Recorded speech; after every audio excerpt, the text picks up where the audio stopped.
हो hello friends, this is Prince and welcome back on the brain Olympic.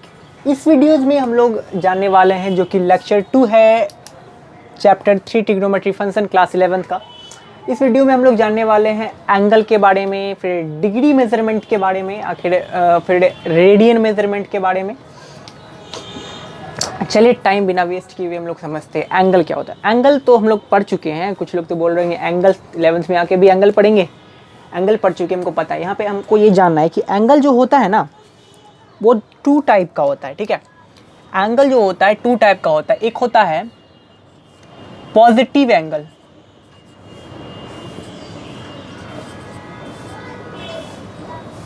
ठीक है, दूसरा होता है निगेटिव एंगल। निगेटिव एंगल, जी हाँ, ये वाला आपके लिए नया है। निगेटिव एंगल, जी हाँ। अब जैसे देखिए कहाँ पॉजिटिव, कब पॉजिटिव एंगल होगा, कब नेगेटिव एंगल होगा, तो उसके बारे में जरा बात करते हैं। मान के चलिए एक ये रेफरेंस पॉइंट है, ये एक्स एक्सिस होता है ना मेरा, ये वाई एक्सिस होता है, ये एक्स डैश, ये वाई डैश होता है। चलिए उसमें बात नहीं करना। अगर मान के चलिए यहाँ पर से अगर हम एक एंगल माने, ठीक है, यहाँ से एक थीटा मेजर किए, ठीक है, तो ये वाला यानी कि इस डायरेक्शन में घड़ी का सुई देखें किधर चलता है, टिक टिक टिक टिक, इधर चलता है ना, इधर, और हम इधर जा रहे हैं, इस तरफ जा रहे हैं, यानी कि एंटी क्लॉकवाइज डायरेक्शन में। When we move anti clockwise direction then theta will be measured positive with positive sign. जब हम लोग एंटी क्लॉकवाइज डायरेक्शन में एंगल का मेजरमेंट करते हैं, बहुत इंपॉर्टेंट है, ध्यान दीजिएगा। अब से जो भी होगा सारा इंपॉर्टेंट होने वाला, ठीक है। इंट्रोडक्शन हम लोग पिछले वीडियोस में देखे थे। अब हम लोग सही में अब हम लोग 11th में घुस चुके हैं, ठीक है। तो अब थोड़ा सा कंसेस होके, जब हम लोग एंटी क्लॉकवाइज डायरेक्शन में एंगल का मेजरमेंट करते हैं तो वो एंगल पॉजिटिव होता है, ठीक है। जब हम लोग क्लॉकवाइज डायरेक्शन में, यहाँ पे लिख सकते हैं when we MEASUR measure angle in anti-CLOC के clockwise, then theta will B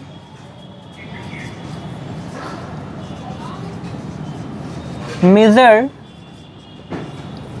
with positive sign, ठीक है। जब हम लोग एंगल का मेजरमेंट एंटी क्लॉकवाइज डायरेक्शन में करते हैं, इंपॉर्टेंट ये वाला टर्म, एंटी क्लॉकवाइज डायरेक्शन में अगर एंगल मेजरमेंट हो रहा है तो वो पॉजिटिव एंगल होगा। और यही एंगल जब हम लोग क्लॉकवाइज डायरेक्शन में, क्लॉकवाइज डायरेक्शन यानी कि ऐसे ऐसे ऐसे होता है ना, धीरे धीरे टिक टिक टिक टिक ना, क्लॉकवाइज डायरेक्शन में अगर हम लोग एंगल का मेजरमेंट करते हैं तो वो एंगल मेरा नेगेटिव होता है। जी हाँ, ये हो गया मेरा एंटी क्लॉकवाइज डायरेक्शन, ये हो गया मेरा क्लॉकवाइज डायरेक्शन। बस इसको क्लॉकवाइज वही चीज़ है, CLOC के क्लॉक वाइज, ठीक है। ये क्लॉकवाइज जब मेजर करेंगे तब नेगेटिव एंगल आता है, और जब एंटी क्लॉकवाइज करते हैं तो पॉजिटिव। उसी तरह से अगर कोई बोलता है हमको कि प्लस 45 डिग्री एंगल बताओ, तो ऊपर की तरफ 45 डिग्री, नेगेटिव 45 भी होता है। ये मेरा रेफरेंस पॉइंट हो गया, ये इधर नीचे की तरफ नेगेटिव 45 ना, नेगेटिव 45 डिग्री, ठीक है। चलिए सबका यूज़ है, हम लोग समझेंगे कि डिफरेंट यानी कि हम लोग साइन 45 पढ़े हैं, साइन -45 भी पढ़ेंगे, कॉस 45 पढ़े हैं, कॉस -45 भी पढ़ेंगे, समझेंगे सबका वैल्यू क्या होता है, ठीक है। आगे सब करने वाले हैं हम लोग। चलिए इसको आप लोग नोट कर लीजिए पहले, ठीक है। तब हम लोग बात करते हैं एंगल के बाद, टेक अ स्क्रीनशॉट गाइस, पहले टेक अ स्क्रीनशॉट। इसके बाद अब हम लोग बात करते हैं डिग्री मेजरमेंट पे। डिग्री क्या है? डिग्री तो वही है ना मेनली। अगर हम आपको चावल देते हैं तो चावल को किस में मेजर करते हैं? किलो में या फिर ग्राम में ना। पानी को मेजर करना होता है तो लीटर में मेजर करते हैं। उसी तरह से एंगल को मेजर करने का भी एक यूनिट है, वो है हमारा डिग्री। एक और यूनिट है रेडियन। डिग्री के बाद रेडियन का भी चर्चा करेंगे। डिग्री से आप लोग तो वाकिफ होंगे, 10 तक तो डिग्री पता है। रेडियन हम लोग को अभी पढ़ना है इस क्लास में। तो डिग्री मेजरमेंट समझते हैं आखिर होता क्या। एंगल समझ गए? एंगल पॉजिटिव होता है, नेगेटिव भी होता है, anti clockwise positive, clockwise negative. अब हम लोग समझते हैं थोड़ा सा डिग्री मेजरमेंट,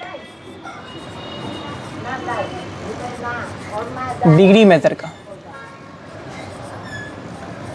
ठीक है, बहुत आसान है, स्वीट सा चैप्टर भी है ये ना।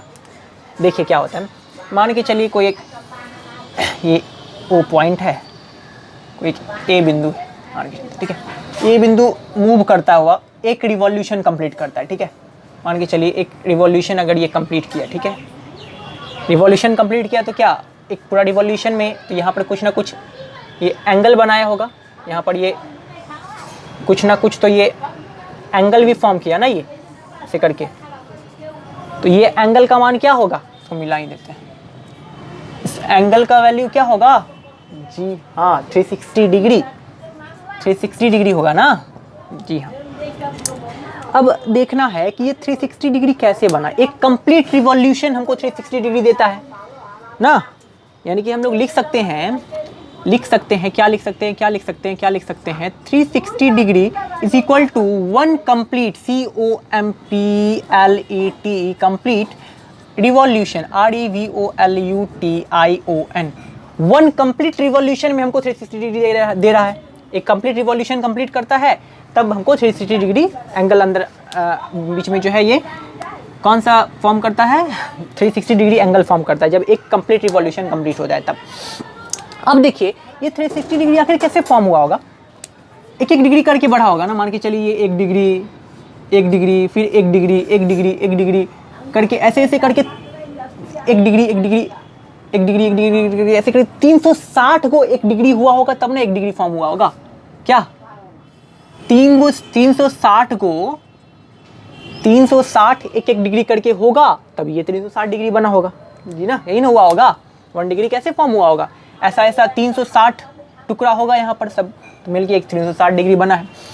अब देखिए क्या होता है ना कि 360 degree is equal to 1 complete revolution, तो 1 डिग्री इज इक्वल टू क्या लिखेंगे हम लोग, तो 1 डिग्री इज इक्वल टू हम लोग क्या लिख सकते हैं, 1 degree is equal to 1/368 complete revolution नहीं लिख सकते हैं, 1/368 ऑफ कंप्लीट रिवॉल्यूशन।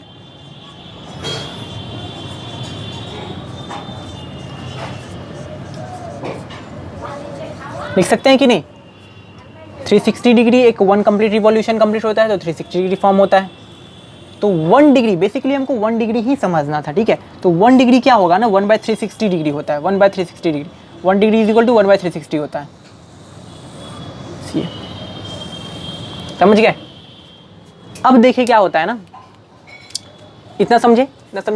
अब इस 1 डिग्री वाले एंगल को थोड़ा बड़ा कर रहे हैं हम लोग, ठीक है। 1 डिग्री वाले एंगल को बड़ा कर रहे हैं, 1 डिग्री वाले एंगल को बड़ा करें। ये 1 डिग्री एंगल थोड़ा मैग्नीफायर लेंस से देखने पर थोड़ा बड़ा दिखेगा ना। तो मान के चलिए ये अगर मेरा 1 डिग्री है, क्या है 1 डिग्री,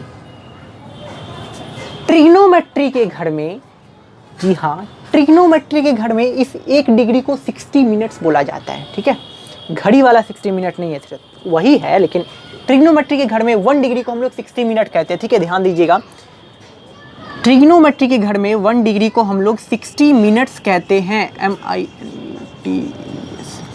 और मिनट्स को ना रिप्रेजेंट ऐसे कैसे, 1 degree is equal to 60 minute हुआ, 60 मिनट को एक डैश से रिप्रेजेंट किया था ऐसे, ठीक है। तो यानी कि हम लोग लिख सकते हैं 1 degree is equal to 60 dash ऐसे करके, इसको मिनट पढ़ते, ठीक है।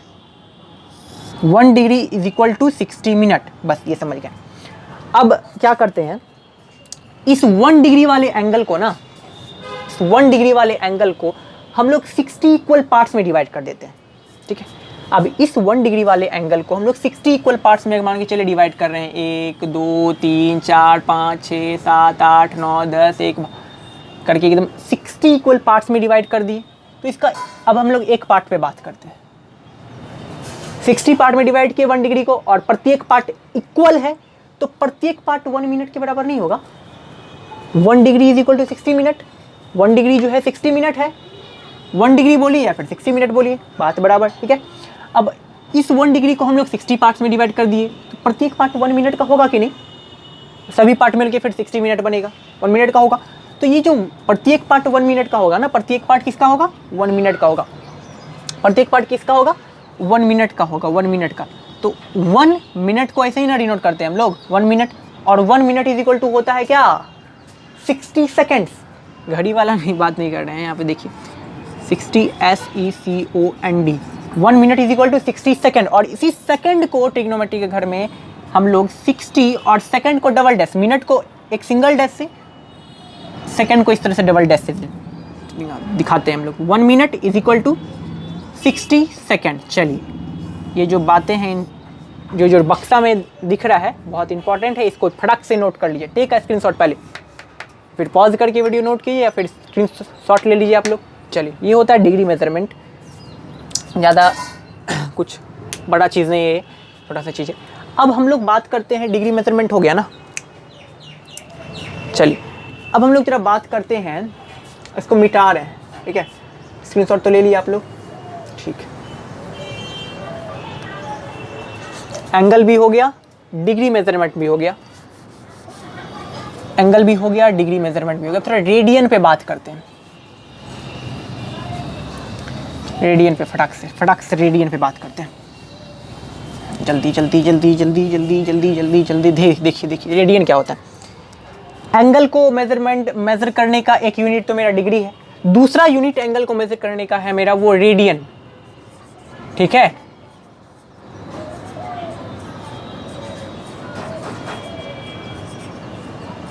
थोड़ा रेडियन मेजर देखते हैं, ये आपके लिए नया होगा। डिग्री तो पढ़े ही होंगे ना, हम लोग करते आ रहे 30 डिग्री, 45 डिग्री, 60 डिग्री, ये आपके लिए नया है। और एक चीज़ और इंपॉर्टेंट बात बताना भूल गए कि 1 minute is equal to 60 second, 1 degree is equal to 60 minute, 1 minute is equal to 60 second, जो हम यहाँ पे किए उसका यूज़ क्या है। कभी कभी हम लोग एंगल, तो हम लोग अक्सर गोटा में एंगल लेते हैं ना, 30 degree, 45 degree, 60 degree, 1 degree, 2 degree. अगर इस तरह करके आए 3.5 डिग्री, 5.5 डिग्री, 6.5 डिग्री, तो इस कंडीशन में ना हमको इसका मदद लेना पड़ेगा। आगे हम लोग जब क्वेश्चन सॉल्व करेंगे तब थोड़ा अच्छे से क्लियर होगा, ठीक है। जब उस कंडीशन में हम लोग को ये वाला 1 degree is equal to 60 minute, 1 minute is equal to 60 second काम आने वाला है। देखेंगे हम लोग आगे, जब इसके बाद जब एक्सरसाइज करेंगे, एग्जाम्पल और एक्सरसाइज, तब देखेंगे। चलिए, रेडियन मेजरमेंट समझते हैं। सबसे पहले एक हम लोग यूनिट सर्कल ड्रॉ करते हैं। यूनिट सर्कल क्या होता है, यूनिट सर्कल होता है वो जिसके रेडियस का जो लेंथ होता है 1 यूनिट होता है। यानी कि जो रेडियस होना चाहिए 1 यूनिट, यानी कि 1 मीटर हो, 1 सेंटीमीटर हो, 1 किलोमीटर हो, इट डजेंट मैटर, बस हमको 1 यूनिट का रेडियस चाहिए। 1 यूनिट के रेडियस को ही हमेशा हम लोग, 1 यूनिट के रेडियस को ही हम लोग यूनिट सर्कल बोलते हैं। 1 यूनिट के रेडियस वाले सर्कल को यूनिट सर्कल बोलते हैं, बस ध्यान में रखना है ये। चलिए, अब ये 1 यूनिट एक रस्सी से क्या करते हैं ना, इसको नाप लेते हैं, ठीक है। नाप करके जितना ये होगा, अरे ना, ये 1 यूनिट मान के चलिए, आर्क यहाँ तक 1 यूनिट आ रहा है ना, यहाँ से यहाँ तक एक आर्क लेते हैं, आर्क, चूंकि ये भी जितना बड़ा ये रेडियस है उतना बड़ा आर्क है, तो इसको भी हम लोग आर कह सकते हैं ना, कह सकते हैं आर, जो कि 1 यूनिट का है। अब इसका एक एंड पॉइंट ये है इस आर्क का, और दूसरा एंड पॉइंट ये है। इस एंड पॉइंट को यहाँ पे हम लोग इधर से मिला लेते हैं, ठीक है। इस कंडीशन में, जी हाँ, इस कंडीशन में जो यहाँ पर एंगल फॉर्म हो रहा है कोई ना, इस कंडीशन में जो यहाँ पे एंगल फॉर्म होता है ना, इसी को, यानी कि एक यूनिट सर्कल होना चाहिए और आर्क भी यूनिट होना चाहिए। और ये जो यूनिट आर्क, यानी कि एक यूनिट सर्कल में एक यूनिट आर्क जो एंगल फॉर्म कर रहा है, ध्यान से सुनिएगा, एक यूनिट सर्कल में यूनिट आर्क के द्वारा जो एंगल फॉर्म हो रहा है, फिर से सुनिए क्योंकि इंपॉर्टेंट है। एक यूनिट सर्कल में यूनिट आर्क के द्वारा जो एंगल फॉर्म हो रहा है, उसी एंगल को हम लोग 1 रेडियन बोलते हैं। ध्यान दीजिएगा, यूनिट सर्कल में यूनिट आर्क के द्वारा जो एंगल फॉर्म होता है उसी को हम लोग 1 रेडियन बोलते हैं। जी हाँ, 1 रेडियन, RADIAN। और रेडियन को शॉर्ट में हम लोग रेडियन को स्मॉल सी ऊपर में, 1 के ऊपर एक छोटा सा सी लिखते हैं, ठीक है, 1 रेडियन बोलते हैं। रेडियन, ठीक है। तो रेडियन बेसिकली होता क्या है ना,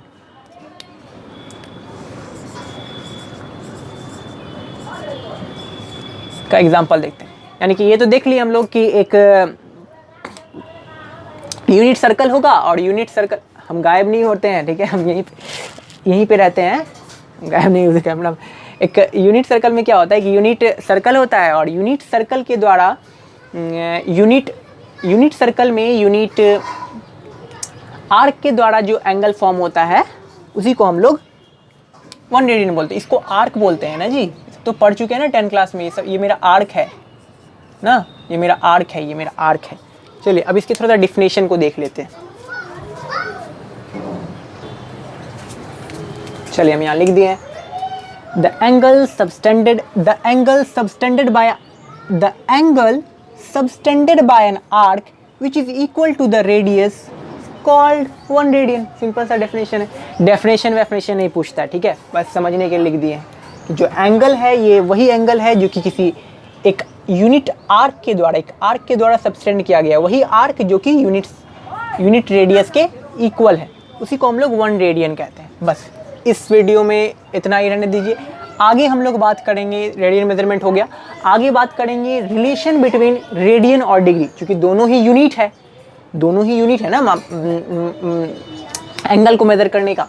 तो अगले वीडियो में हम लोग जानेंगे आखिर डिग्री और रेडियन में रिलेशन क्या है, ठीक है, और उसी में हम लोग रेडियन और रेडियल नंबर के बीच भी जो रिलेशन है उसको भी क्लियर करेंगे।